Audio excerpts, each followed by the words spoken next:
Apo, Marian, bakit ba hindi ka nalang mag-asawa kaysa mag-ampon ka ng anak? Bata ka pa naman at marami naman ang nagkakagusto sa'yo. Wala naman masama sa pag-ampon pero mas masarap sa pakiramdam kapag sa'yo mismong sinapupunan. Manggagaling ang bata. Ito naman ay suwestyon ko lamang. Nasa iyo pa rin naman kung susundin mo o hindi. Sambit nga ni Mamita Conchita sa kanya nga pong si Marian. Mamita, alam niyo naman pong ang puso ko ay nakalaan lamang sa isang tao. Hindi ko po kayang bumuo ng sarili kong pamilya kung may iba namang ginugusto ang puso ko. Matapat namang sagot ni Marian. Sumagot naman kaagad ang matanda. Si Tyron pa rin ba? Wala na nga tayong balita doon simula nang pakasalan niya yung nobya niya at lumipat sa Davao. Umaasa ka pa rin ba talaga sa kanya? Baka nga 2 o 3 na ang anak nun at masayang nagsasama ng asawa niya. Kaya po, hayaan mo na siya na sa buhay niya. Tutal, ikaw naman ang nagdesisyon niyan, hindi ba? Noong nag-abroad ka, wika nga ni Mamita. Naka1 taon na nga rin buhat nang dumating nga siya galing Japan at nagtrabaho doon bilang isang guro. Nawalan na kasi siya ng pag-asa na maging guro dito sa Pilipinas, kaya nakipagsapalaran na nga siya sa ibang bansa kahit pa ang kapalit nito ay ang taong kanyang pinakamamahal. Siguro nga kasalanan ko, Mamita. Mas pinili ko ang pangarap ko kaysa sa relasyon namin. Ako talaga ang unang nanakit sa kanya. Kaya dapat lang talaga na gawin niya yun sa akin. Pero magpaganon pa man, kahit ganun yung kinahinatnan ng relasyon naming dalawa, wala pa rin naman akong pagsisisihan. Dahil tignan mo, Mamita, napagamot kita at nabawi ko na itong bahay natin. Kung hindi ako nagsakripisyo, mas hindi ko masisikmura na hanggang ngayon ay wala pa rin tayong patutunguhan. Kaya siguro paraan na rin yun ni Lord para ma-realize ko yung mga bagay-bagay. Hindi ba, Mamita? Kaya ayos lang na tumandang dalaga kesa naman makita kong ikaw ang nahihirapan dyan sa sakit mo. Sabi naman ni Marian. Naantig naman ang puso ng kanyang Mamita dahil sa tanang buhay talaga ng dalaga ay siya lamang ang iniisip nito higit pa sa kanyang sarili. Napakabait talaga ng apo ko. Pero Marian, ayos na ako. Huwag mo na akong alalahanin pa. This time yung sarili mo naman ang isipin mo. Matanda na ako at ikaw, bata pa at marami pang pagkakataon. Ayoko naman na tumanda ka na ganyan pa rin. Siyempre gusto ko rin naman na makita ka na magkaroon ng sariling pamilya. Sapat na yung halos kalahati ng buhay mo. Sinakripisyo mo sa akin. Ngayon, sarili mo naman ang isipin mo. Sabi nga ni Mamita. Asus si Mamita. Ako ang huwag niyong alalahanin dahil wala pa rin naman sa isip ko ang mag-asawa. Pero kapag 100% sure na rin po ako, hayaan niyo. Magpapaligaw na rin po ako. Nakangiti namang sagot ni Marian. Sabi mo yan na po ha. May iba tayo. Kailan mo babalak magampon? Suhestyon ko lang naman yung kanina pero kung anong gusto mo, susuportahan pa rin kita. Tanong naman ni Mamita. Sa makalawa ho, ewan ko ba? Parang may naguudyok po kasi sa akin na magampon eh. Parang sabik na ako sa batang yun. Kunot noon namang sagot ni Marian. Di ikaw bahala kung yan ang gusto mo. Buhay mo naman yan. Tagagabay lamang ako. At isa pa para may makasama rin tayong batang makulit dito sa bahay. Naku, masaya yun. Wika naman ni Mamita. Opo, Mamita. Nakangiting sagot naman ni Marian. Samantala, alamin natin kung paano nga ba nag-umpisa ang love story nila Marian at Tyron. Happy birthday, mahal! Bati nga ni Marian sa kanyang 5 taong kasintahang si Tyron. Thank you, mahal. Sagot naman ng lalaki. Nahalata naman ni Tyron na parang malalim ang iniisip ng kanyang nobyang si Marian. Birthday na birthday ko, bakit ganyan ang mukha mo? Kunot noong tanong naman ni Tyron. Umiling-iling naman si Marian. Wala, mahal. Sige na, kumain na tayo. Medyo nauutal pa nga na saad ni Marian. Mahalaga ang araw na to ngayon kay Tyron, kaya ayaw nga niyang masira to. Kaya kung ano man ang nararamdaman niya ngayon o iniisip ay isinantabi na nga lamang niya para sa kanyang nobyo. Sigurado ka bang okay ka lang? Nag-aalala namang tanong ni Tyrone. Oo naman, sige na kumain na tayo. Sagot nga ni Marian saka kumain na nga sila. Hanggang sa matapos nga silang kumain, ay pansin pa rin ni Tyrone ang aburidong mukha ni Marian. Habang naglalakad sila sa mall at nagtitingin-tingin ay muli nang nag-usisa si Tyrone sa kanyang nobya. Marian, napapansin ko na kanina ka patahimik ka. Kanina sa resto ganyan ka na. May problema ba? Tanong nga ni Tyrone. Huminto naman sila sa humarap sa kanya si Marian. Huwag mo na akong alalahanin, Tyrone. This is your day. Dapat masaya lang tayo, okay? Huwag mo na akong pansinin at alalahanin pa. Wala lang to. Malambing na sinabi nga ni Marian. Napanatag naman ang loob ni Tyrone, saka sumagot. Okay, sabi mo eh. Sagot naman ni Tyrone. Nang sumunod na araw ay muling dumalaw nga si Tyrone kina Marian. Palibhas ay sa Maynila ang trabaho nito kaya kada uwi ay laging sinusulit ang pakikipagkita sa kanyang nobyang si Marian. Nakakainis. Hanggang ngayon hindi pa rin ako makapagturo. Board passer nga naman. Pangmamaliit nga ni Marian sa sarili. Nang makapagtapos siya ng kolehiyo sa kursong edukasyon, ay kaagad nga itong nag-review at nag-take ng board exam at sa kabutihang palad kaagad naman itong nakapasa. Sa pag-aakalang mas mapapadali na nga ang kanyang application sa pagiging public teacher ay doon pala siya nagkamali. Inabot na nga siya ng ilang taon pero hindi pa rin siya magka-item sa public school. Napilitan pa siyang magtrabaho sa iba't ibang departamento na malayo sa kanyang tinapos. Mahal, kaunting tiyaga lang. Huwag kang mainip, pasasaan pa at darating din ang para sa iyo. Maghintay ka lang. At saka, hindi ba pinapa-apply ka ni tita doon sa private school na sinabi niya sa'yo? Bakit kaya hindi mo subukan? Tanong naman ni Tyrone. Ginagawa niya ang lahat para pagaanin ang loob ni Marian. Ramdam niya na mabigat talaga ang pinagdaanan niya ngayon ng kanyang nobya. Kaya narito siya para pakalmahin ang damdamin nito. Mahal, ilang biyahe na yun pamula rito sa atin. Kailangan ko pang mag-boarding house. At saka magkano lang ba ang sahod doon? Kulang pa sa expenses ko para sa upa at ibang bills. At saka, wala ring makakasama si Mamita rito kaya hindi ako makalayo. Sagot naman ni Marian nang may pangamba. Ikaw, gusto ko lang naman na tumulong. Gusto lang din naman na tumulong ni tita para sa'yo rin yun. Malumani na sagot nga ni Tyrone. Pumuntong hininga naman si Marian. Ang problema rito sa atin, kulang na kulang sa guro. Hindi naman makapagturo kahit board passer dahil mahirap magka-item. Pakiramdam ko sayang lang ang pinag-aralan ko eh. Inis na wika nga ni Marian. Kalma mahal, tulungan kita na maghanap ng pansamantalang trabaho muna. Gusto mo i-refer kita sa HR namin? Sakto naman at hiring sa kumpanyang pinagtatrabahuhan ni Tyrone, kaya pwedeng-pwede nga niyang i-refer doon ang kanyang nobya kung gugustuhin lamang nito para magkasama rin sila sa trabaho. Sa Maynila? Hindi ba nga ayokong mawali kay Mamita, tapos dadalhin mo ko sa Manila? Nagbago naman ang timpla ni Tyrone sa sagot nga na yon ang kanyang nobya. Alam mo, I think hindi problema ang trabaho kundi ikaw. Inilatag na sa'yo lahat, ayaw mo pa rin. Tapos, reklamo ka ng reklamo, tinutulungan ka na nga, ayaw mo pa. Paggalit na sabi nga ni Tyrone. Sorry na, aburido na kasi ako Mahal, alam mo namang ako na lang ang inaasahan ni Mamita, 'di ba? Hindi ko na rin alam ang gagawin ko Yung iba kong mga pinsan nagtuturo na, stable na. Nagagamit na ang pinag-aralan nila. Pero ako, heto, nakatunga nga pa rin at paiba-iba ng trabaho na malayo sa tinapos ko. Lalo pa ngayon na may iniindang sakit si Mamita.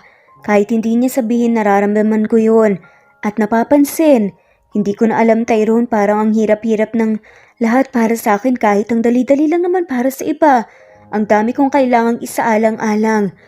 Hindi ko na nga alam gagawin ko Naluluhang saad na nga ni Marian. Sila na lamang kasi ang magkasama ng kanyang Mamita sa buhay. Simula nang mamatay ang kanyang ina, magkaroon nga ng ibang pamilya ang kanyang ama, ay siya na lamang ang inaasahan ng kanyang lola. Kaya tila pasan nga niya ang krus ngayon. Pero dahil mahal niya ang kanyang mamita, okay lang yun sa kanya. Hindi lang talaga niya maiwasang magreklamo at mahirapan paminsan-minsan. Kaya hindi rin masisi ni Tyrone ang kanyang nobya kung bakit ganito ang nararamdaman niya. Huminga muna ng malalim si Tyrone, saka pinalapit nga sa kanya ang kanyang nobya. Halika nga rito. Alam mo, mahal ko, kung ano ang dapat mong gawin. Tanong nga ni Tyrone sa mababang boses habang nakakbay kay Marian. Ano nga bang dapat kong gawin? Kunot noong tanong naman ni Marian. Huwag mong ikumpara ang sarili mo sa iba. You have your own pace and destiny. Iba rin ang sa kanila. Maaaring nakakapagturo na sila at maaari ding may ibang plano sa iyo si Lord. This time, in this tough time of your life, all you need is faith. Magtiwala ka lang. Tatagan mo ang pananampalataya mo dahil yun ang magiging sandata mo. Hindi ako o kung sino man ang makakatulong sa iyo, tanging pananampalataya mo lamang. Kaya, huwag ka nang mag-isip ng kung ano-ano. Nandito lang ako para sa iyo, okay? Susuportahan kita. Smile ka na. Pagpapalubag loob pa nga na saad ni Tyrone. Bahagya namang ngumiti si Marian. Dama nga ni Tyrone na hindi pa tuluyang naiibsa ng lungkot sa kanyang nararamdaman, pero ang mahalaga ngayon, nasabi na nga niya ang gusto niyang sabihin sa kanyang nobya. Salamat mahala. Nakangiting tugon naman ni Marian.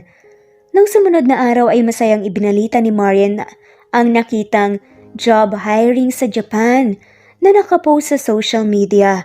Sa post na yun nakalagay na nga na nangangailangan ng bansang Japan ng mga assistant teacher at talagang maiengganyo nga ang lahat na mag-apply dahil sa taas ng sahod. Pero simple lang ang responsibilities.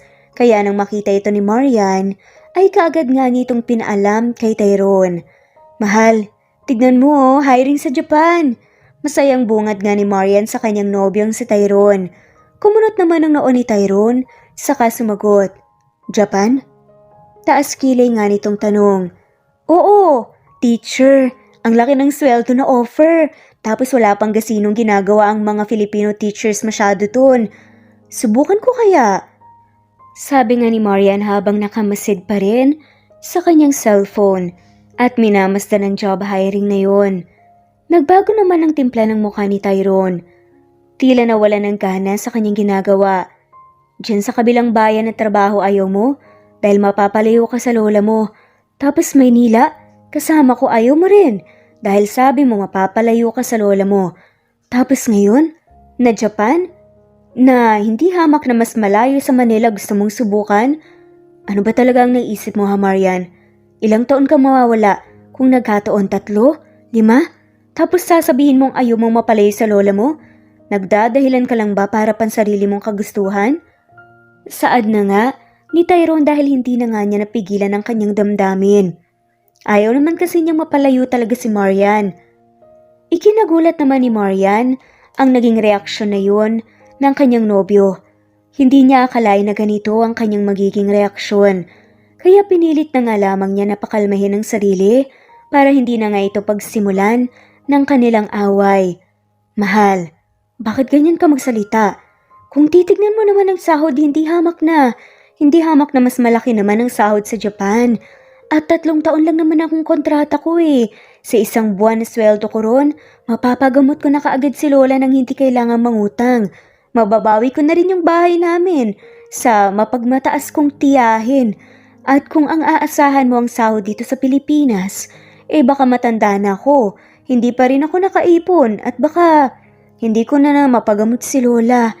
Kung ikaw nga ang tagal-tagal mo sa trabaho mo bilang IT, hanggang ngayon hindi ka pa rin napopromote o nai-increasean man lang.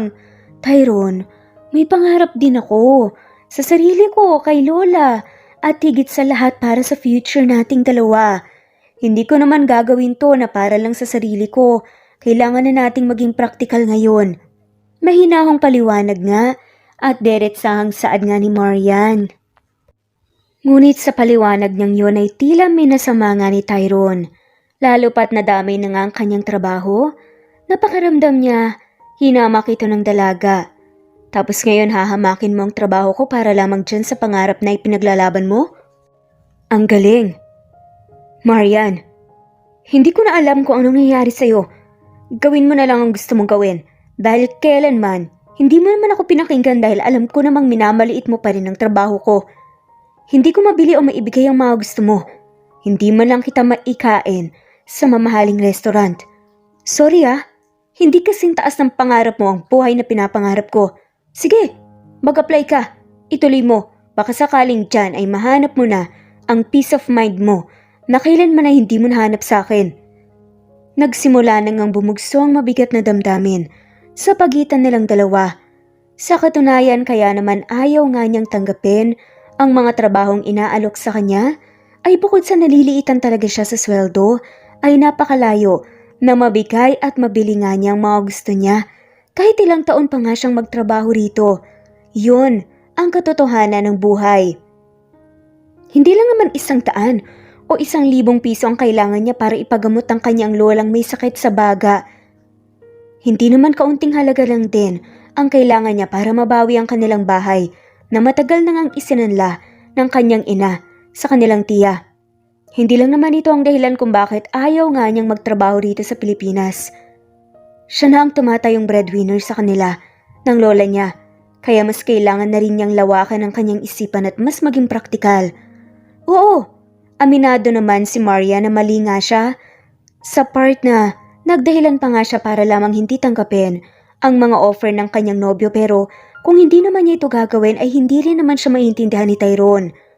At para sa kanya, kung may balak na nga si Tyrone na pakasalan si Marian, dapat ngayon pa lang ay iniisip na ang future dahil para sa kanya, hindi naman sila maisasalba ng pagmamahal lamang. Yun ang katotohanan.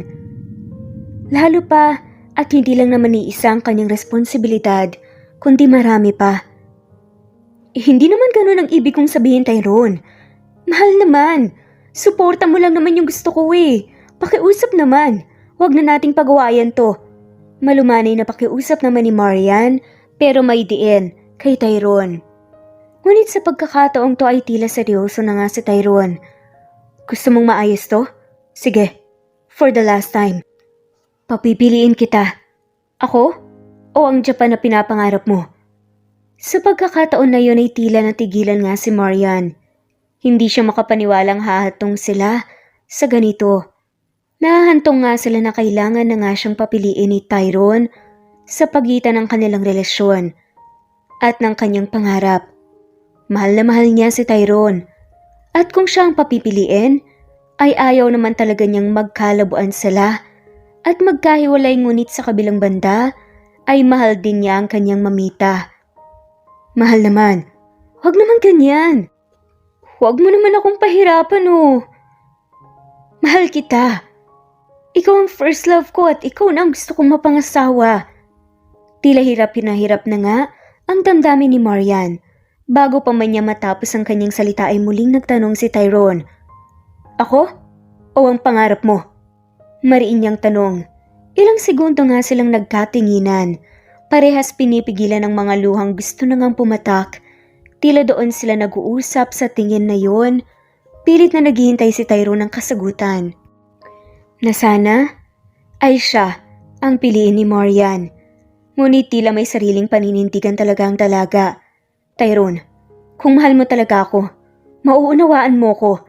Ayokong mamatay nang wala nang napapatunayan sa buhay. Sorry, pero itutuloy ko ang pag-apply sa Japan.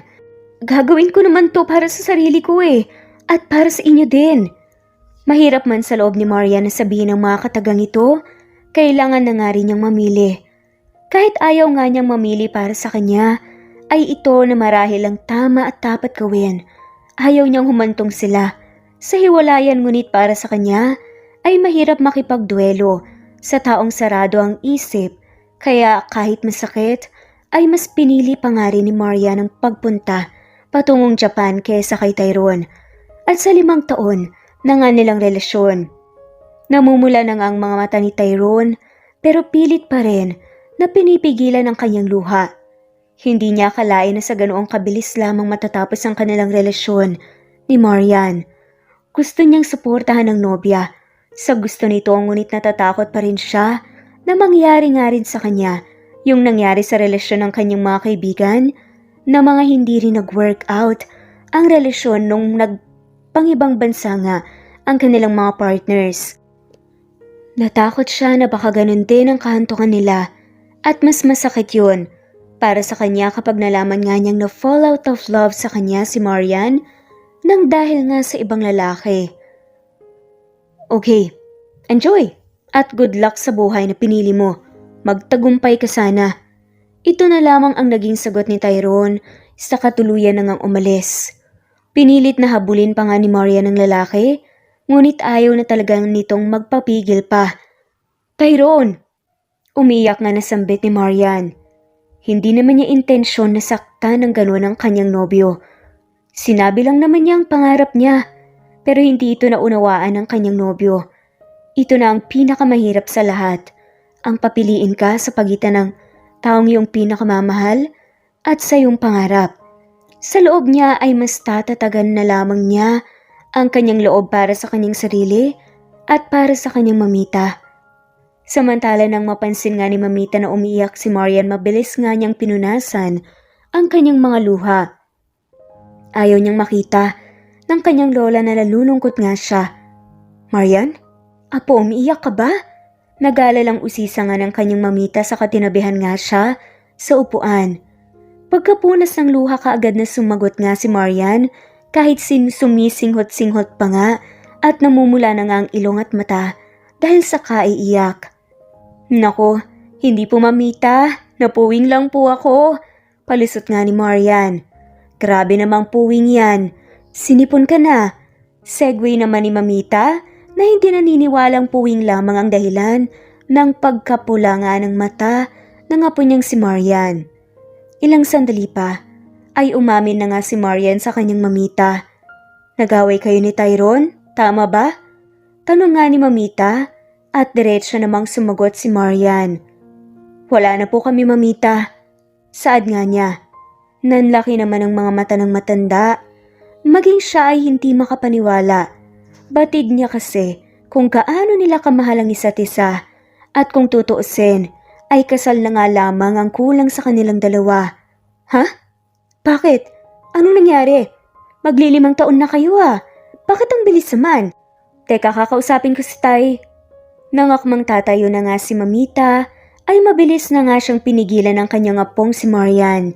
Kahit naman kausapin pa ito ni mamita, hindi na nga rin naman ito makikinig dahil alam nga niyang nasaktan na nga niya ito ng sobra. Mamita, wag na po. Okay na po. Ako pong dahilan. Baka talagang hindi kami para sa isa't isa. Wag na po kayong mag-alala at mag-isip pa. Relax lang po kayo, ayos lang po ko. Pagsisinungaling nga at pangungumbinsi na nga lamang ni Marian sa kanyang mamita. Tumititig naman si mamita sa kanya ng ilang ding segundo. Alam niyang kahit sabihin ni Marian ng paulit-ulit na okay lang siya, nawala lang yun at makakalimot din siya, hindi pa rin niya maitatago ang kanyang tunay na nararamdaman dahil batid ni mamita kung gaano nito kamahalang nobyong si Tyrone. Kahit sabihin nga ni Marian na okay lang siya, hindi naniniwalang matanda. Ngunit wala na rin naman siyang magagawa kung ito na nga ang naging desisyon ng dalawa. Kaya narito siya para pagaan na nga lamang ang loob ng kanyang apong si Marian. May ayos bang umiiyak? Halika nga rito. Binigyan na nga lamang ni mamita ng isang mahigpit na yakap ang kanyang apong si Marian at hinaplos-haplos nga ang mahaba nitong buhok. Masakit mamita, pero kakayanin ko po. Umiiyak nga na saad ni Marian. Ano man ang pinagawayan nyo na naging bunga ng paghihiwalay nyo, alam kong makakaya nyo yan. Kung para talaga kayo sa isa't isa. Sa bandang huli, ay kayo din ang magsasama. May mga bagay lang talaga na kailangan nyong gawin ng kayo lang. Nandito lang ako, apo. Nandito lang ako. At ipagdarasal ko kayo palagi. Wika nga ni mamita. Sa mga sumunod na araw ay inumpisahan na nga ni Marian ang pag-aayos ng requirements para sa kanyang application patungong Japan. Marami nga siyang kinailangang ayusin at mabilis naman niyang nakompleto ang mga ito hanggang sa tuluyan na ngang Palari na matanggap at ora mismo ay lilipad na nga siya patungong Japan. Mag-iingat ka rin tatawag ka lagi. Wika nga ni Mamita kay Marian. Sisinghot-singkot pa nga ang matanda dahil sa pag-alis ng kanyang apo. Opo Mamita, ito yung cellphone nyo. Tinuruan ko na kayo kung paano gumamit niya na. Nandito naman si Sally. Siyang bahala sa inyo. Sally, ikaw na munang bahala kay Mamita ha. Madalas akong tatawag. Una na po ako. Sagot naman ni Marian. Pinipigilan na nga lamang niyang mapaluha para hindi na nga madagdagan pa ang bigat na nararamdaman ng kanyang Mamita ngayon. Para may kasama rin ang matanda ay kinausap nga niya yung isa niyang pinsan na magtitingin-tingin nga sa kanyang Mamita para hindi na nga siya mag-alala pa. Hindi na rin siya nagpahatid pa sa airport dahil alam niyang doon pagtalikod niya sa kanyang Mamita ay baka lalo nga siyang makaramdam ng pangungulila. Wala pa man siya sa bansang Japan. Ito kasi ang unang pagkakataon na mapapawalay nga siya sa matanda kaya talagang labis nga siyang nalulungkot. Ngunit sa isip nga niya kailangan nga niyang tatagan ang kanyang loob para sa magandang kinabukasan nilang dalawa ng kanyang Mamita. Mag-iingat ka. Wika naman ang matanda at tuluyan na nga ring umalis si Marian. May kaunting pag-asa pa rin sa puso ni Marian na darating si Tyrone upang pigilan siya. Ngunit lumipas ang mga oras ay wala nang Tyrone pa ang dumating. Kaya lagay na nga ang kanyang loob na ito na marahil ang kanilang kapalaran.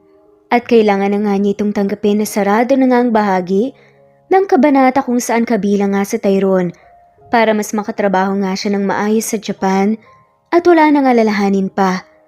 Samantala naroon naman si Tyrone sa apartment ng kanyang katrabaho at matalik ng kaibigang si Kevin upang magpalipas nga ng oras. Kahit naman naghiwalay na nga sila ni Marian, ay hindi naman gaanong kabilis kalimutan ng pinagsamahan nila lalo na si Marian na hanggang ngayon ay talagang mahal na mahal pa rin niya. Alam niya ngayon ang alis ni Marian pero hindi na nga siya nag-abala pang pigilan ito dahil batid nga niyang desidido na nga ang dalaga. At ayaw na nga niyang maging balakid pa sa mga plano at pangarap nito. Paalis na raw si Marian Hindi mo man lang ba pupuntahan sa airport? Tanong nga ni Kevin kay Tyrone habang tumatagay ng alak. Nakaupo naman sa pasemano si Tyrone habang nakamasid sa malayo. Nasa third floor kasi yung unit ni Kevin. Kaya tanaw na nga mula sa kanyang apartment ang buong lugar. Para saan pa, tol? Mas pinili niya ang pangarap niya kaysa sa akin. Bakit pa ako maghahabol? Sagot nga niya sa blangkong hitsura. Sabagay, kahit ako naman sa akin, gagawin yun. Hindi na rin ako magpapakita sa kanya. Itinapon niya ang 5 taon kapalit ng sariling pangarap niya. Kung tutuusin, pwede niyo namang tuparin ng sabay ang mga pangarap niyo at hindi na nga niya kailangang lumayo pa. Si Marian talaga, sa sobrang taas ng pangarap, kahit ikaw kaya niyang isakripisyo. Iiling-iling namang sabi ni Kevin, sabay nag-shot nga ng alak. Ngumisi naman si Tyrone. Ito lang ako walang yamang ipagmamalaki. Mukhang nagmahal ako ng babaeng gusto ng masigit pa. Kaya heto ko ngayon, umasa na mamahalin at pipiliin niya talaga. Pero nagkamali pala ako. Shot na lang. Sagot nga ni Tyrone na masama pa rin ang loob sabay kampay nga sa basong kanyang hawak. Cheers! Sabi nga ni Tyrone at kumampay naman agad si Kevin. Nang makalis na nga si Marian, tuloy pa rin ang buhay para kay Kevin. Kahit mahirap at hindi pa rin totally nakaka-move on, ay kailangan niya pa ring umusad dahil wala namang makakatulong sa kanya kundi ang sarili lamang niya. Paminsan-minsan nga hindi pa rin niya maiwasang hindi i-stalk ang dating nobya na si Marian sa kanyang social media. Ngunit yung lahat ng videos at photos nila na naka-upload doon ay deleted na. Deleted na kahit na may copy pa naman siya kanya mismo ang gallery. Sa kabilang banday may bago naman silang kasamahan sa trabaho at siya ang naatasang mag-train sa bago. Tol, ang ganda ng bago nating IT. Kaka-hire lang kahapon. Mahinang sabi nga ni Kevin kay Tyrone na abala naman sa pagpo-programming. Talaga? Hindi ako interesado. Matipid nga niyang sagot ngunit ang tingin ay nakapako pa rin sa kanyang ginagawa at tila hindi interesado sa sinabing yun ni Kevin. Hinila naman ni Kevin ang office chair na naroon at tumabi sa kanya saka nga siya tinukso. We, tignan natin kung hindi ka pa rin interesado sa susunod. Panunokso nga ni Kevin. Mumisi na nga lamang si Tyrone at umiling-iling. Ilang sandali pa nagtungo na nga roon ang kanilang manager, kasama nga yung bago nilang katrabaho na tinutukoy ni Kevin. Tyrone, ikaw nang mag-train dito sa bago. Siya si Daisy. Daisy, siya si Tyrone. Siya ang IT supervisor dito. Siya nang bahala sa'yo. Sambit nga ng manager. Tumayo naman si Tyrone at tumango na nga lamang sa manager. Nasimpatan naman niya si Kevin. Nangingiti-ngiti nga sa may gilid at paulit-ulit pa nga rin siyang tinutokso doon sa babae. Ngumiti naman ang babae kay Tyrone at binati na nga rin ito. Salamat po sir. Hello po sir Tyrone. Sabi nga ng babae na ang ngalan ay Daisy. Nahihiya namang tumugon si Tyrone. Pero ginawa nga ng lahat ng babae para nga mapansin siya ni Tyrone. Mabilis na lumipas ang panahon, marami na ngang nangyari sa kanilang buhay. Samantala, napagtagumpayan naman ni Marian ang kanyang 3 taong kontrata sa Japan, kaya ngayon makakabalik na nga muli siya sa Pilipinas. Masasabing maayos na nga ang buhay ni Marian. Naipagamot na nga niya ang kanyang mamita at nabawi na nga ang kanilang bahay sa kanyang tiya. May ipon na rin at talagang masasabing stable na nga at nakakaangat na nga sa buhay na dati lamang ay kanyang pinapangarap. Mamita, malapit na po akong umuwi. Miss na miss ko na po kayo eh. Ano yung mga maintenance nyo? Iniinom nyo po ba? Sabik na sabik nga na tanong ni Marian sa kanyang mamita habang ka-video call nga niyang matanda. Oo naman na po. Huwag mo na akong alalahanin sa mahal. Nang mga gamot na yon, nakakapanghinayang nga talagang hindi inumin. Ipagluluto kita ng mga paborito mo pagka uwi mo ha? At alam kong na-miss mo yon. Sagot naman ni Mamita nang may pananabik nga rin na muli nang makita at makasama ang kanyang apo. Opo Mamita, sobrang miss ko na po yun. Siya, sige po, aayusin ko na po yung mga gamit ko rito para malinis ko na po itong apartment ko. Ilang minuto na nga rin silang magkausap ni Mamita, kaya nag-aalam na nga rin ito para makapag-ayos ng mga gamit. Dahil bukas na bukas rin, lilipad na nga siya pabalik ng Pilipinas. Tumugon naman kaagad si Mamita. Siya, sige apo, mag-iingat ka ha? Sabi nga ng matanda. Bye Mamita. Pahabol naman ni Marian sa kapinutol ng ang linya. Sa kabilang banda, ay pagsa-service crew pa nga rin ang kinabagsakan ni Tyrone sa Manila. Tyrone, pakiabot mo nga itong mga alak sa table 4. Utos nga sa kanya ng kanyang katrabaho at kagad naman siyang tumugon. Sige po, sagot nga niya. Kahit nasa trabaho ay tila wala naman doon ang kanyang diwa at isip. Lutang pa rin siya dahil sa anxiety na kanyang nararamdaman. Simula nang ipaampon niya ang kanyang anak na si Pio. Wala po kaming ganitong order. Sabi nga ng customer kay Tyrone dahil wala nga sa sarili, ay sa ibang table na dala ni Tyrone ang order na dapat ay sa table 4. Nang makita ito ng kanyang katrabaho, kaagad nga siyang nilapitan nito. Tyrone, di ba sabi ko table 4? Table 8 yan. Pasensya na po, halika doon. Doon mo bigay. Sabi nga ng kanyang katrabaho at siya na ang humingi na nga ng pasensya sa mga customers. Nakita naman ito ng kanilang manager at kaagad nitong kinausap si Tyrone na tila wala pa rin sa sarili. Pasensya na ma'am. Paumanhin nga ni Tyrone sa kanyang manager. Ngunit dahil hindi lamang isang beses itong nangyari kay Tyrone, lalo pa at bago pa lang siya, ay ang manager na ngang nagsabi kay Tyrone na magpahinga na muna dahil hindi na nga ito effective sa kanyang trabaho at dumarami na ang nagrereklamo sa service nila dahil sa mga pagkakamali nga ni Tyrone na paulit-ulit na nga. Hay nako Tyrone, pang ilan na yan ngayong araw? Fit to work ka pa ba? Kung napapagod ka na o aburido ka na, pwede ka na munang mag-leave kesa naman ganyan lagi ang trabaho mo. Sabi nga ng manager. Hindi na nga nakaangal pa si Tyrone kaya umalis na nga lamang siya. Habang naglalakad ay napadpad nga siya sa isang simbahan at doon sa harapan nito pansamantalang umupo muna. Wisit ng buhay to. Wala namang silbi lalo pang nawala dahil sa lecheng manager na yon. Puro na lang kamalasan. Pagalit na bulungan ni Tyrone sa kanyang sarili. Habang nakaupo nga siya roon na masama pa rin ang loob, isang lalaki naman ang tumigil sa kanyang harapan. Tinitigan nga ng lalaking yun ng mabuti ang mukha ni Tyrone at nang mapagtantong kilala nga niya ang ito ay doon na nga siya nagsalita. Tyrone? Oo nga tol, ikaw nga. Anong nangyari sa'yo? Bungad nga ni Kevin, dati niyang katrabaho at pinakamatalik nga niyang kaibigan. Tila nabuhaya naman si Tyrone. Doon ay niyaya nga siya ni Kevin na uminom katulad ng ginagawa lamang nila noon. Grabe, ganyan pala ang nangyari sa'yo. Bakit hindi ka nagsabi? Nung nag-resign ka kasi sa company natin, sumunod na rin ako pero ngayon IT pa rin ako pero sa ibang company na. Hindi makapaniwalang sabi nga ni Kevin, sabay shot ng beer. Syumat na nga rin si Tyrone habang tulala pa rin sa kawalan. Mabuti ka pa nga eh. Ako eto, naghanda leche-leche ng buhay, lalong naging walang kwenta. Sabi nga niya na masama pa rin ang loob. Halata na nga rin kasi sa itsura ni Tyrone ang pagkaaburido dahil hindi nga nito magawa na magayos ang sarili. Humaba na rin ang bigote nito at malayo na nga sa dati niyang itsura.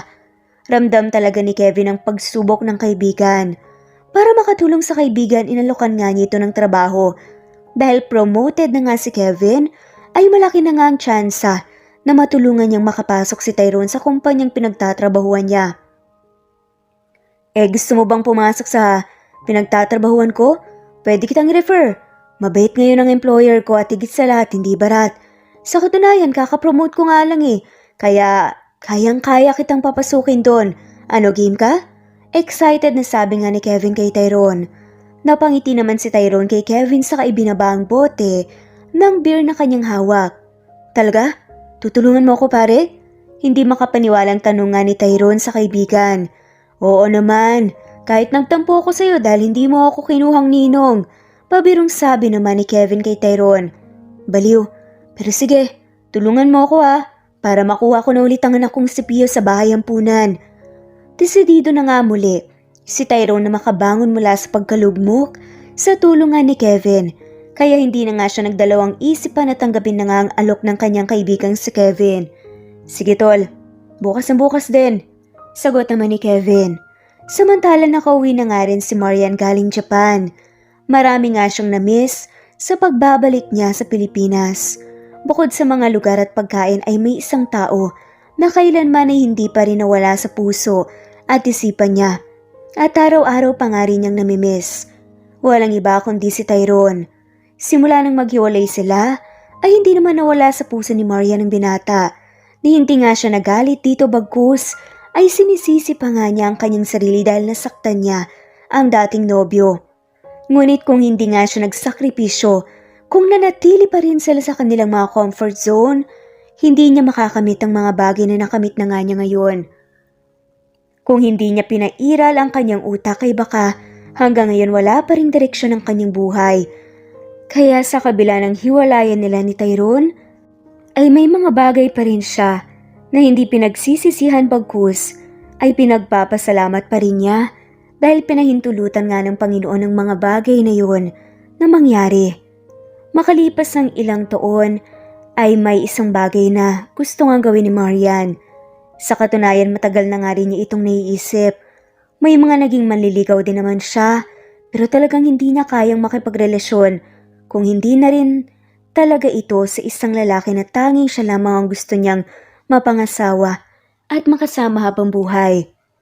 Si Tyrone pa rin talaga, kahit ilang lalaki man ang humarap sa kanya at magpakita ng kanilang totoong intensyon.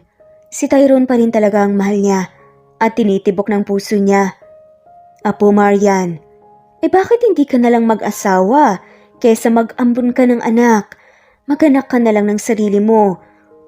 Wala namang masama sa pag-aampon pero mas okay pa rin pag nanggaling sa'yo. Suwestyon nga ng mamita niya. Mamita, alam niyo naman pong ang puso ko nakalaan lang sa iisang tao eh. Si Tyrone pa rin ba? Opo, wika nga ni Marian ng deretsahan. Nakaisang taon na nga rin buhat nang dumating siya galing Japan at nagtrabaho nga doon bilang isang guro. Nawala na kasi siya ng pag-asa na maging guro dito sa Pilipinas kaya nakipagsapalaran nga siya sa ibang bansa kapalit nga ng taong kanyang pinakamamahal. Siguro nga po kasalanan ko, mamita.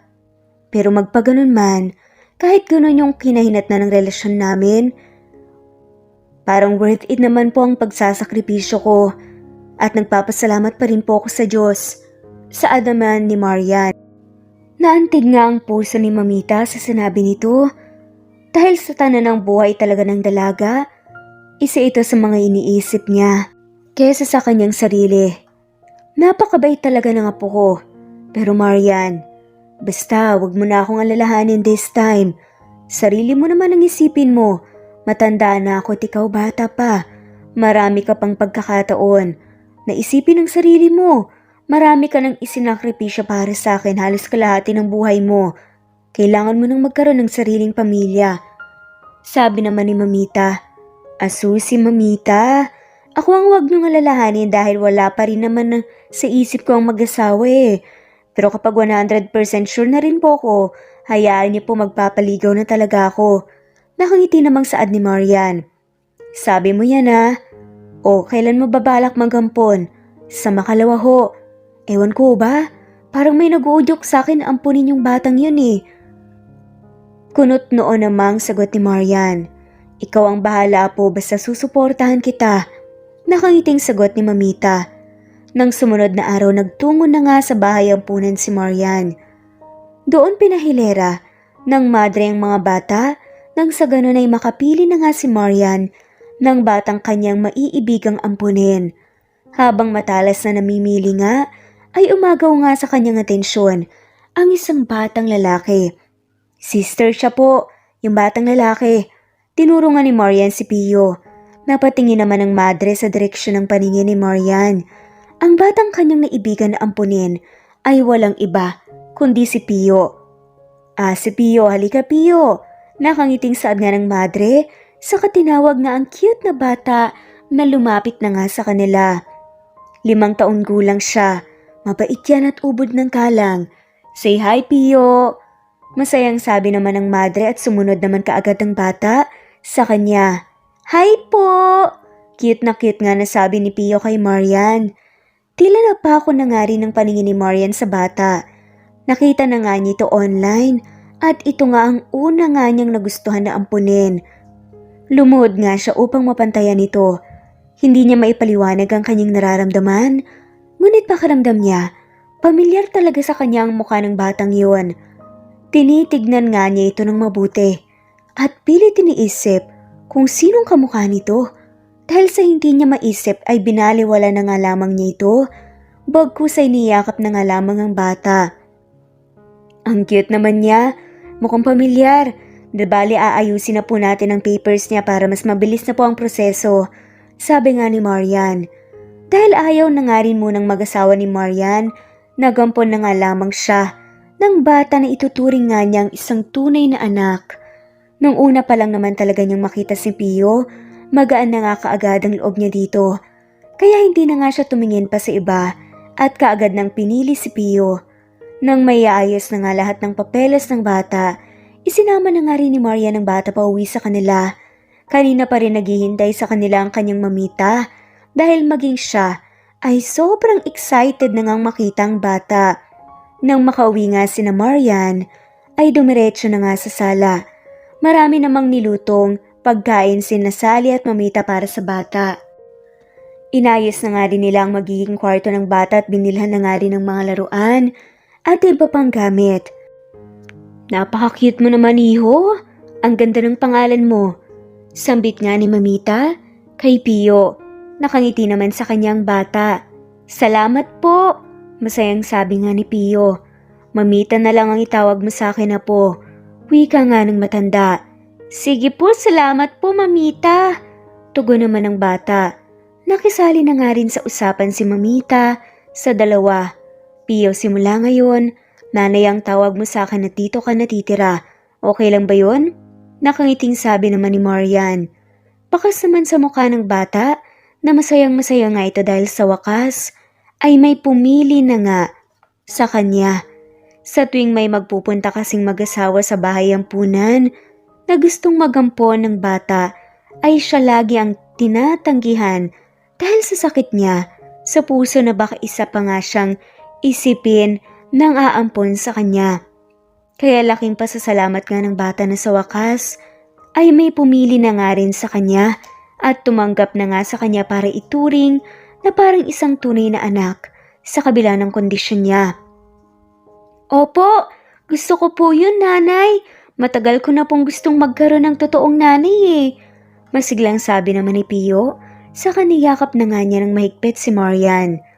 Tuwang-tuwa naman si Marian at ramdam na nga niya ang pagiging ina dahil kay Pio. Huwag ka mag-alala. Alagaan ka namin ng mamita mo ng mabuti. Mamahalin ka namin at ituturing kita na parang tunay kong anak. Pangako nga ni Marian sa bata na lalo namang ikinatuwa ni Pio. Salamat po, nanay, sabi naman ng bata. Samantala habang masaya na nga ang bata sa poder ni Marian, ay muli namang nagbalik si Tyrone sa bahay ampunan upang bawiin na nga sana ang kanyang anak na si Pio. Ito kasi ang ipinangako niya sa mga madre na kapag naayos na nga niya ang buhay niya at kapag may maganda na nga siyang trabaho sapat na kakayahan na buhayin ng bata, maaari na nga rin niyang bawiin si Pio ngunit sa kasamang palad ay naipaampon na nga nila ito sa iba. Sister, kamusta po? Natatandaan niyo pa po ba ako? Bungad nga ni Tyrone. Sa madring nakausap nga niya at pinag-iwanan nga niya sa kanyang anak, 1 taon na nga ang nakakaraan. Tinitigan naman siyang mabuti ng madre. Abay oo. Hindi ba ikaw ang ama ni Pio? Yung batang lalaking may sakit sa puso? Lumuwag naman ang ngiti ni Tyrone sa kanyang mga labi dahil nagbago na nga ang postura niya ngayon. Kumpara nung una silang magkita ng madre nung mga panahong aburido pa nga siya, ay natatandaan pa nga rin siya nito. Opo, mabuti naman po at natatandaan niyo ko. Sa tulong po ng Panginoon, maayos na po ang buhay ko ngayon. May maganda na po akong trabaho at maayos na tirahan. Pinaghandaan ko po talaga to eh, kaya kukunin ko na po sana ang anak ko. Masaya namang sabi ni Tyrone at ipinagmamalaki pa nga ang kanyang pinagdaanan sa kanyang nalampasan. Bigla namang nalukot nga ang mukha ng madre. Unti-unti na nga ring sumimangot ang mukha ni Tyrone dahil sa reaksyon nga na yon ng madre sa kanya. Nako, dyan tayo may problema, iho. Nangangambang sabi nga ng madre kay Tyrone. Kumunot naman ang noo ng binata. Ha? Bakit po? Nasaan po ang anak ko? Nautal nga niyang tanong. May umampun na kay Pio. Diritsahang sagot naman ng madre. Ano po? Malakas na sagot nga ni Tyrone. Pinakalma na nga muna siya ng madre saka ikinuwento kay Tyrone ang mga nangyari. May sakit sa puso si Pio. Hindi ba? Sinubukan namin siyang ipagamot ng ilang buwan pero nadaragdagan yung mga gamot niya. Kaya nawawalan na kami ng panggastos para sa pagpapagamot sa kanya. Kaya nung may pumunta rito na babae na mukhang mayaman at gustong-gusto siyang ampunin. At sa awa ng Diyos, si Pio ang nagustuhan niya. Isa sa pinapanalangin namin para mapasuri na talaga siya sa mga espesyalista sa puso. Kaya hindi na namin pinigilan pa yung babae. Sinabi din naman namin sa kanya yung kalagayan ng bata at willing nga siyang tumulong. Kaya hayon, pinasama na namin si Pio sa kanya. Kung gusto mo siyang makita, pwede naman naming ibigay yung address ng babae. Heto, Marian ang pangalan. Marian Garcia. Kwento nga ng madre. Nanlaki naman ang mga mata ni Tyrone nang marinig nga ang ngalan ng dati niyang nobya. At mas lalo pa nga niyang ikinabigla nang malamang ito ang umampon sa kanyang anak na si Pio. Hindi siya makapaniwala na ganito pala talaga kaliit ang mundo para sa kanilang dalawa. Ayaw pa nga sana niyang paniwalain ang sarili niya na baka kapangalan lamang ito ngunit nang ibigay na nga sa kanyang address, doon niya napagtantong si Marian nga ito. Si Marian ang umampon sa kanyang anak na si Pio. Marian Garcia? Gulat na sambit nga ni Tyrone. Oo, mister. Kilala mo ba siya? Nagtatakang tanong naman ng madre kay Tyrone. Hindi ho. Sige po, pupuntahan ko na lang po. Maraming salamat po, sister. Pagsisinungaling nga niya at kaagad na tinungo nga si Marian. Nang marating na nga ni Tyrone ang bahay ni na Marian, kumatok na nga ito. Tao po? Tawag nga ni Tyrone mula sa labas.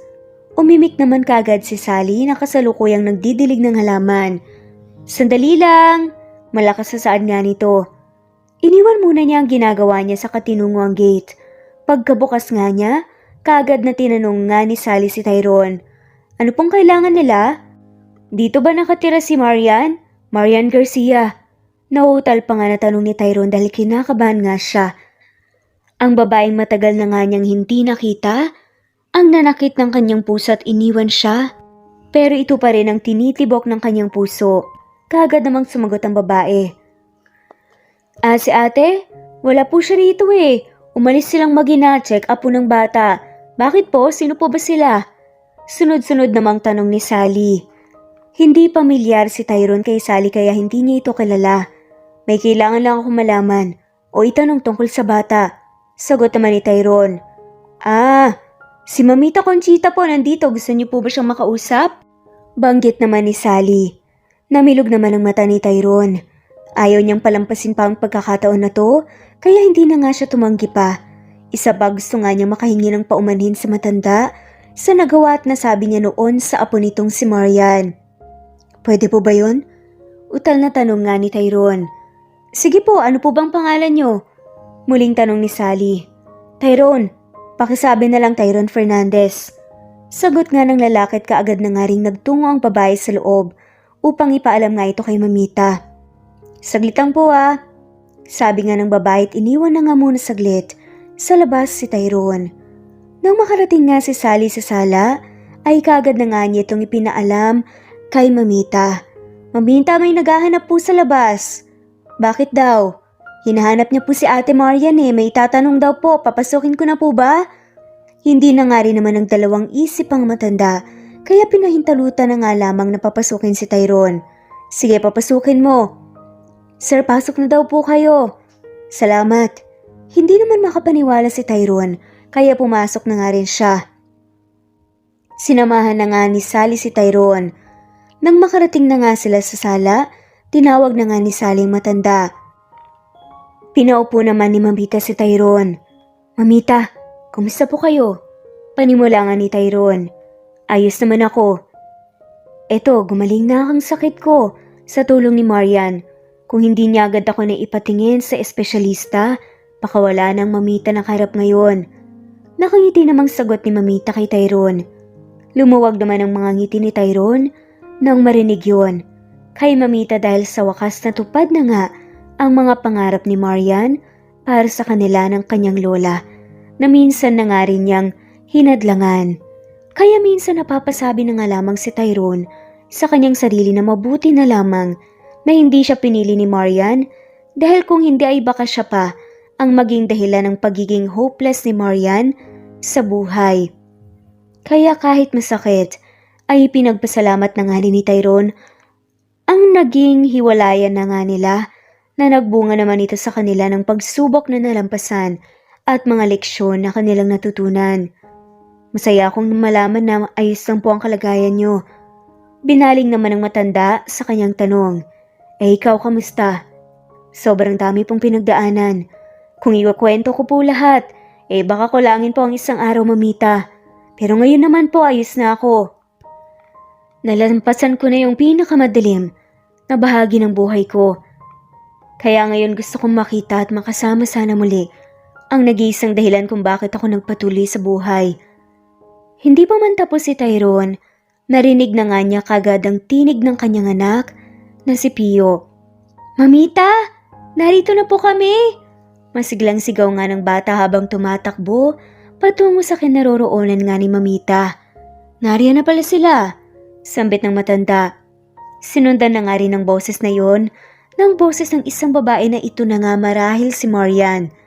Dahan-dahan lang, Pio. Huwag kang tumakbo, kaka-inject mo lang Malakas nga na sabi ni Marian na talaga namang nag-aalala na parang isang tunay na ina na nga ng bata.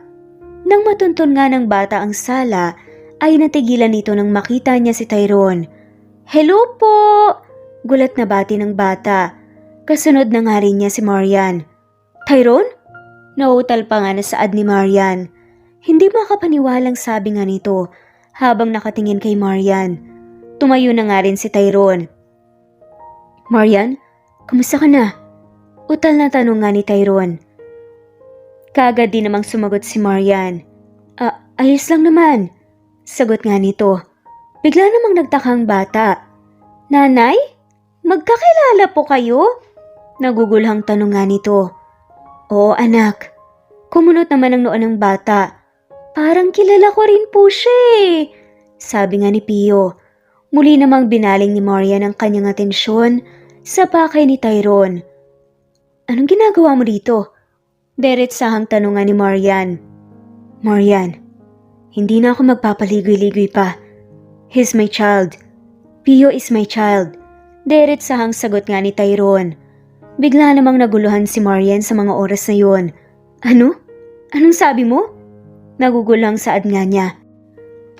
"Sa sobrang tagal na hindi tayo nagkita, sinubukan ko mag-move on. Nagkaasawa ako at nagkaroon ngayon ng bunga. Pero kapapanganak lang ni Pio, binawian na rin siya ng buhay.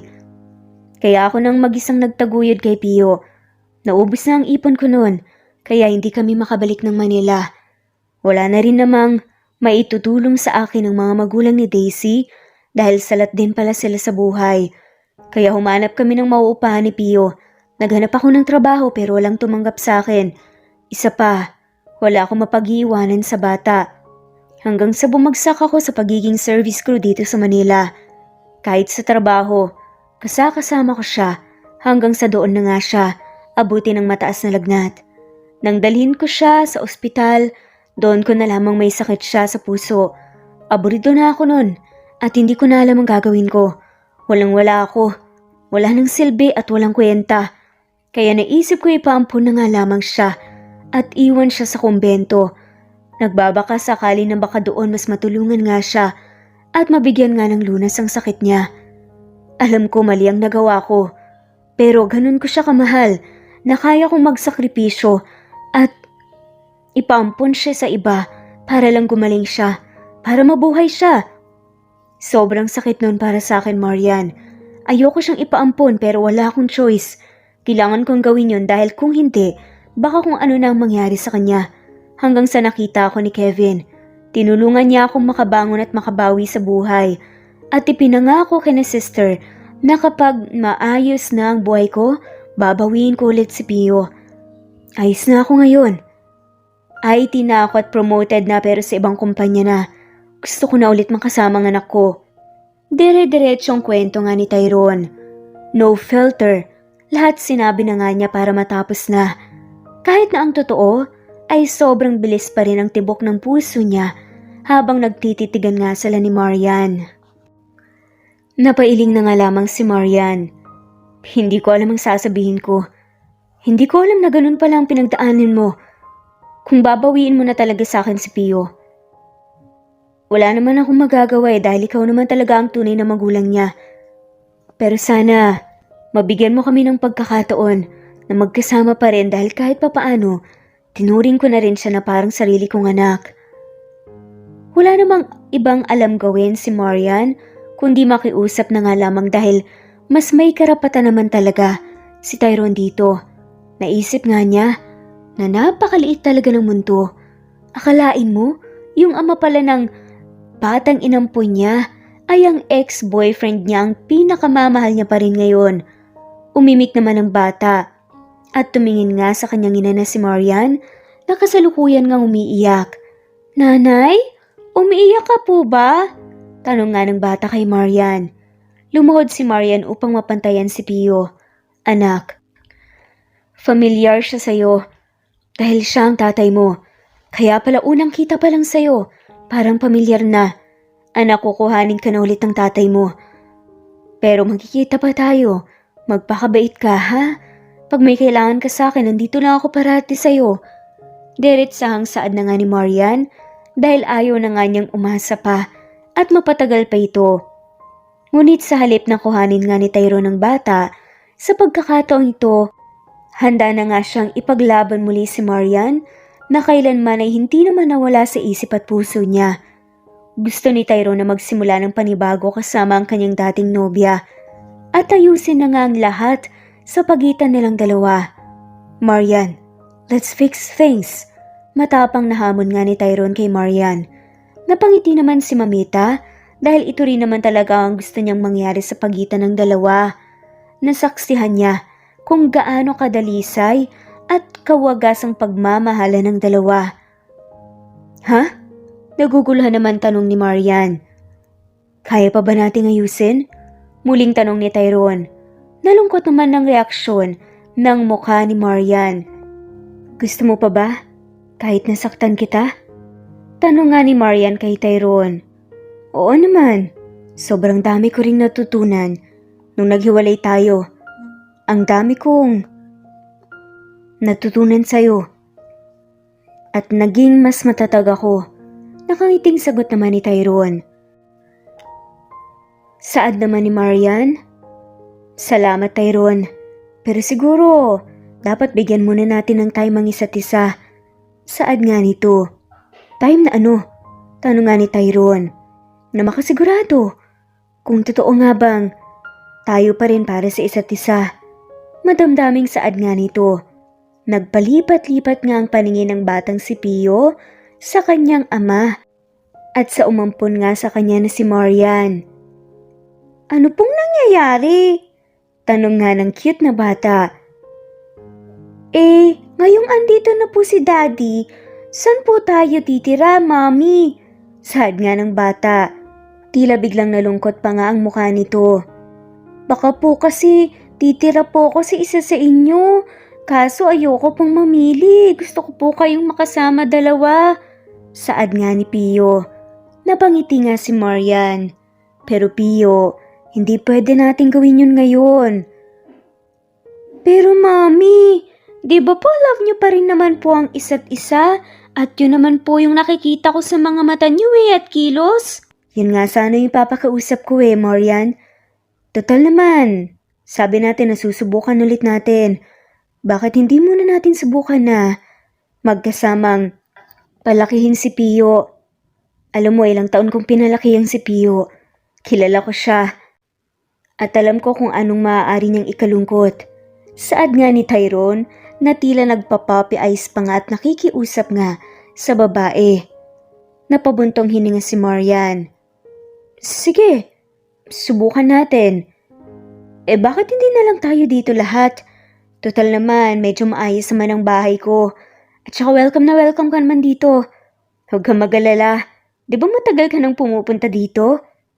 Pinarenovate ko lang naman ng kaunti, pero ganun pa rin. Parang yung damdamin ko.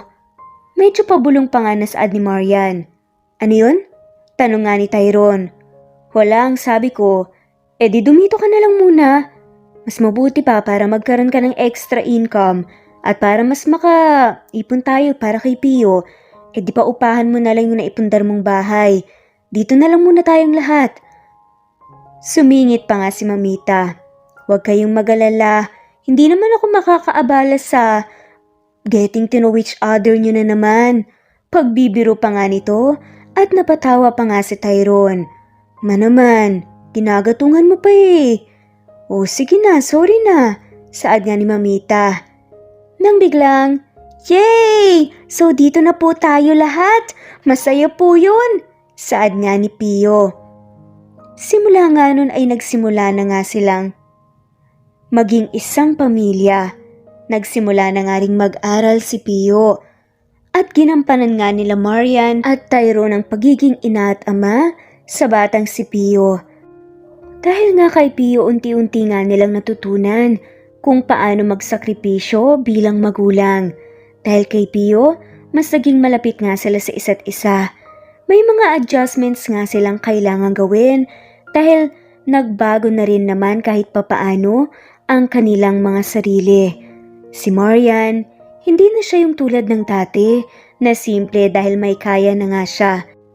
Pero kahit na ganoon, narealize nga ni Tyrone na handa pa rin niyang tanggapin ng babae dahil yun pa rin si Marian na minahal niya dati. Dalisay, mabait pa rin ang puso kahit may kaya na nga. Siguro sadyang may pera na nga lamang ito para bilhin ang kanyang mga gusto at para gawin ang mga bagay na gusto niyang gawin na hindi niya magawa dati. Ngayon naintindihan na nga ni Tyrone kung bakit pinili nga dati ni Marian ang pangarap. Masyado pa silang mga bata dati. Samantala natutuwa naman si Marian dahil nakita nga niya na mas nagsusumikap na nga ngayon si Tyrone sa buhay. Marahil ay dahil nga kay Pio. Mas naging matured na nga itong mag-isip at kumilos. Hanggang sa isang araw, "Ano? Kailangan naming pumunta sa family day nyo? Hindi ba pwedeng si Papa na lang?" Tanong nga ni Marian kay Pio. Biglang lumungkot nga ang mukha ng bata. "Hindi po pwede. Sabi po ni teacher, mas okay daw po pag one big family. Paano po magiging one family kung wala po ikaw, Mommy? Kung kami lang po ni Daddy." "Sige na po, Mommy, pumunta ka na po. Alam ko po na busy ka, pero di ba po sabi nila dapat nagbibigay po kayo ng time pag may ganito po na okasyon. Sabi po nila masasaya daw po yung bata kapag ganun eh." Saad pa nga ni Pio. Napangiti na nga lamang si Marian tsaka hinaplos ang pisngi ng bata. "Sige na nga, ipagpapaliban ko na lang muna yung mga appointment ko para makapunta ko sa family day mo." Saad pa nga ni Marian. Biglang niyakap nga ni Pio si Marian. "Yay! Ikaw po talaga ang best mommy. Buti po naging mommy ko po kayo." Saad nga nito. "Salamat po ulit dahil ako po yung napili nyo ah. Tsaka salamat po sa palaging pagtsatsaga para gumaling po yung sakit sa puso ko. Wag po kayong mag-alala, magiging good boy po ako parati dahil yun po yung turo niyo sa akin." Napatawa na nga lamang sila at nag-family hug pa nga. Nung una naiilang nga si Marian dahil sobrang magkadikit nga sila ni Tyrone. Pero di kalaunan, nagyakapan na nga lang din sila ng mahigpit dahil nakita nga niya kung gaano natutuwa nga si Pio. Hanggang sa dumating na nga ang family day. Handa na nga sila dahil nag-practice pa nga sila sa mga maaaring palaro nga na ipagawa sa kanila. At ang kasama nga sa palaro na yun ay ang sack race, kalamansi relay at kung ano-ano pa na gamit ang lobo. Hanggang sa tinawag na nga sina Marian, Tyrone at Pio para nga sa sack race. Ang gagawin nga nila, silang tatlo ay papasok nga sa sako. Yan ay pinagdugtong-dugtong na sako, nakasya naman silang tatlo. Kailangan sabay-sabay nga silang makatalon para manalo nga sila at mas mabilis nga silang makapunta sa finish line. Ginawa naman nila ang best nila nang biglang natapilok nga ang babae.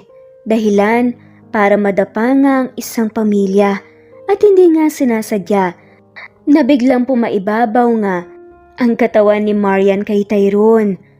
Tila nag-slow motion nga ang mundo para kina Marian at Tyrone. Nagkatitigan nga sila habang pakurap-kurap nga si Marian. Tila unti-unting nanumbalik nga ang mga memories nila together nung naging magnobyo at nobya nga sila, nung okay pa nga ang lahat at hindi pa nga sila nagkahiwalay. Tila nanumbalik nga ang mga masasayang alaala na nagpapaalala nga ng totoong pagmamahal nila para sa isa't isa. Samantalang si Tyrone naman, nararamdaman niya na parang may tumitigas na nga sa ibaba niya pero hindi na nga lamang niya pinansin dahil hindi naman okay na hindi makiko-operate nga ang kanyang putotoy sa ganung sitwasyon. Hindi nga nila alam kung ilang minuto silang nagkatitigan nang biglang mapansin na nga lamang nila na may mga batang nakapalibot na pala sa kanila at nakayuko. Parang tinitignan nga sila habang nakasircle pa nga ang mga ito. Ang ilan ay humahagik-gik pa nga. Narinig pa nga nila ang whistle ng referee. Narinig nila na tumatawa nga ang kanilang anak na si Pio. "Mommy, Daddy, pinagtitinginan na po kayo ng mga classmates ko. Tayo na po kayo dyan. Buti nga po kino-cover namin kayo kasi baka makita po kayo ng mga bisita dito eh. Saad pa nga ng pilyong si Pio. Napatawa na nga lamang din sina Marian at Tyrone at tumayo na nga ang dalawa. Tinulungan nga ni Tyrone si Marian at nagkahawak nga sila ng kamay. Nang biglang, nang asar na naman si Pio. Ay, kinikilig si Mommy at Daddy. Tignan niyo po, namumula po yung mga pisngi niyo. Saad pa nga nito, kailan po kayo magiging official? Tanong pa nga ng bata. Napakunot noon naman si Marian. Official? Official na ano? Sino namang nagturo sa iyo niyan, ha? Official po na mag-boyfriend and girlfriend. Narinig ko po habang nagmimerienda kami ng mga classmates ko. Masayang-masaya po yung lalaki kasi official na daw po silang mag-girlfriend at boyfriend nung nililigawan niya eh. Kaya yun po. Sad nga nito sabay humagikik. Napatawa na nga lamang si Tyrone. Sabay sabi nga nito, oo nga naman. Kailan ba kasi tayo magiging official? Tila nagbibiro nga na saad nito. Napangiti na nga lamang si Marian at sobrang bilis nga lang kabog ng kanyang dibdib. Tila unti-unti na ngang nanunumbalik ang sweetness nila ni Tyrone dahil nga sa mga nangyayari. Parang nagiging mas normal na nga. Wala nang hinanakit, wala nang what ifs, wala nang pag-aalinlangan at pagdududa. Mabuti na nga lamang at binigyan nila ng oras ang kanilang mga sarili para maghilom. Alam niyang wala naman nang nangyari sa kanila dati, pero kailangan totally makalimutan na nga nila yon para muli silang makapagsimula at para mas maging masaya sila. Nang makauwi na nga sina Marian, Tyrone at Pio, sobrang saya nga nila dahil kumakanta pa nga sila habang nagdadrive nga si Tyrone ng sasakyan. Paano ba naman kasi? Napakabibo nga ni Pio. Mabilis nga na lumipas ang mga araw, linggo at buwan. Hanggang sa nag-usap na nga muli ng masinsinan, sina Marian at Tyrone. Ngayon siguro, pwede ko na ulit-ulitin. Ang tanong ko dati, gusto mo pa ba?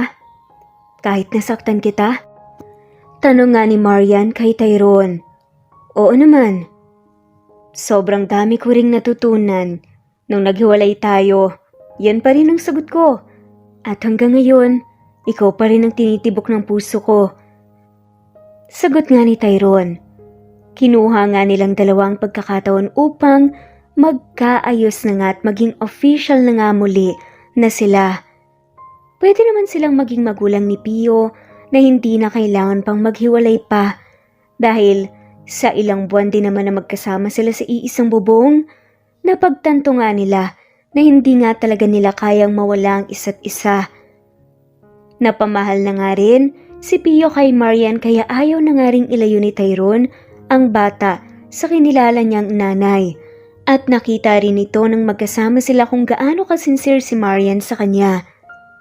Hindi ka nagka-boyfriend simula nung maghiwalay tayo? Sa wakas na tanong na nga ni Tyrone nang matagal na nga niyang gustong tanungin kay Marian. Oo naman, bakit ako hahanap ng iba? Kung hindi ka naman maalis sa puso at isip ko. Sorry kung nasaktan kita, Tyrone. Siguro mas nangimabaw lang talaga sa akin noon ang mga bagay na mas mahalaga kaysa sa relasyon natin. Hindi naman sa sinasabi ko na hindi ka mahalaga. Iba lang talaga yung priority ko. Nakita mo naman kung paano yung buhay ko, di ba? Buhay namin ni Mamita. Ayoko naman talaga makipaghiwalay sa'yo. Pero ikaw ang nagdesisyon. Wala akong magagawa. Sagot nga ni Marian. Sorry din kung masyado kitang na-pressure. Hindi dapat kita pinapili sa pagitan natin at ng pangarap mo. Nagkamali ako ron. Dapat sinuportahan kita. Dapat mas nilawakan ko pa ang pangunawa ko dahil ako naman talaga ang lalaki. Sorry Marian. Patawarin mo ko. Wika nga ni Tyrone. Okay na yun. Ang mahalaga nandito ka na ulit. Tama nga ang sinabi ni Mamita. Kung tayo talaga para sa isa't isa, tayo pa rin talaga hanggang sa huli. Naluluhan namang sabi ni Marian. Pwede bang ligawan kita ulit? Magsimula tayo ulit Marian, kasama si Pio. Pasensya ka na. kung nagkaroon ako ng anak, pero maniwala ka. Kahit na nagkaroon ako ng iba, mahal na mahal pa rin kita. Nakangiting sabi nga ni Tyrone. Oo naman, let's start all over again. Ngayon handa na ako. Handa na tayo. Ikaw handa ka na ba? Sagot nga ni Marian. Hanggang sa tuluyan na nga rin nagkaayos. At pagkatapos nga nun, pinalipas nga nilang 1 buwan at nag-propose na nga rin si Tyrone kay Marian. Sa isang rooftop na overlooking nga sa magandang tanawin, nagpahanda nga si Tyrone sa isang organizer ng isang engagement party. Siyempre kasabwat nga niya ang kanilang anak na si Pio. Anak, sigurado ka bang magiging successful tong proposal ko? Tanong nga nito sa bata. Approve, Daddy! Oo naman po, ako po kaya kasama niyong nag-ayos nito. Saad nga niya. Tinawagan nga niya ang kanyang mommy Marian at pinapunta nga sa lugar na yon. Nag-aalala pa nga si Marian dahil baka napano na nga ang kanilang anak na si Pio dahil sabi ng bata may emergency. Pero pagdating nga niya doon na nga lumuhod si Tyrone sa kanya at tinanong na nga ang mga katagang, "Please be with me forever. Will you marry me?" Nagtatatalon pa nga ang batang si Pio nang marinig nga niya yon mula sa lalaki. "Say yes, Mommy!" Saad pa nga ng bata. "Of course! Oo naman, papakasalan kita, Tyrone." Saad nga nito habang lumuluha na nga. Hinawakan nga ni Tyrone ang mga kamay ni Marian at isinuot na nga sa palisingsingan niya ang isang diamond ring na talaga namang pinag-ipunan pa niya. Oo, wala siya dati ng pambili noon pero nagsumikap nga siya para maibigay nga ang deserve ng babaeng pinakamamahal niya, ang babaeng 1 beses na nga niyang nasaktan. At ngayon, kahit ibigay pa nga niya ang buong mundo sa kanya, gagawin niya. Magsusumikap siya para lang kay Marian at sa kanyang anak na si Pio at sa mga magiging anak pa nila. Makalipas nga ang 2 buwan na preparation, nagpakasal na nga sila. Simpleng kasalan lamang at meron lang silang 50 na katao na bisita. Pero masayang masaya nga yun at puno ng pagmamahal. Nanay, tatay, ang saya ko po kasi may tatay at nanay na po ako. Happy family na po tayo. Hinawakan nga ni Marian ang pisngi ng kanilang anak. Ako rin anak, masaya. Sa isip-isip nga ni Marian, hindi niya akalain na inampun nga niya ang anak nila ng ex niya. Oo, anak nila. Dahil para sa kanya, hindi man nanggaling si Pio sa kanyang sinapupunan, minahal naman niya ito ng higit pa sa isang tunay na anak. Mahal na mahal nga niya si Pio at masasabi nga niya na para na rin siyang tunay na ina ni Pio. Tumingin naman si Marian sa kanyang mamita. Mamita, sambit nga ni Marian. Sobrang masaya ako para sa iyo, apo. Sabi naman ng matanda sa kanyang apong si Marian. Salamat po, mamita. Sagot nga ni Marian at tuluyan na ngang nabuo ang kanilang isang buong pamilya. Sa isang relasyon, hindi lang dapat puro pagmamahal. Dapat may kalakip din itong maayos na pag-iisip at sakripisyo. Dapat marunong magbigay, hindi lang tumanggap at higit sa lahat marunong umunawa. Sumuporta sa iyong kabiyak.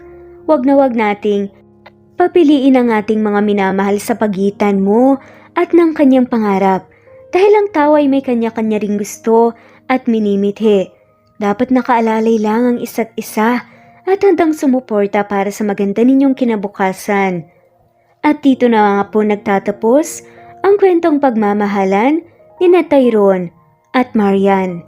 Maraming salamat po sa lahat ng mga walang sawang sumusubaybay at shout out po sa mga sumusunod.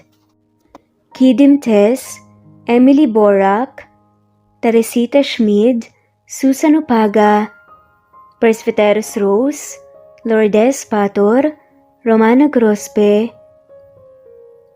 Helen Murillo, Elma Rodriguez, Diti Bulatete, Berry, Jenjen, Nel Casimiro, Fe Navarez, Teresita, MJ Vlogs, Beth Sardina, De Jessica Rose, Nesbeth Hanaba, Neva Fajardo, Karen, Presbyteros Rose, Didi, Amelia Nicolas, Julieta Hermosura, Maria Lirazan, at shoutout na rin po sa lahat ng mawalang sawang sumusubaybay. Maraming salamat po.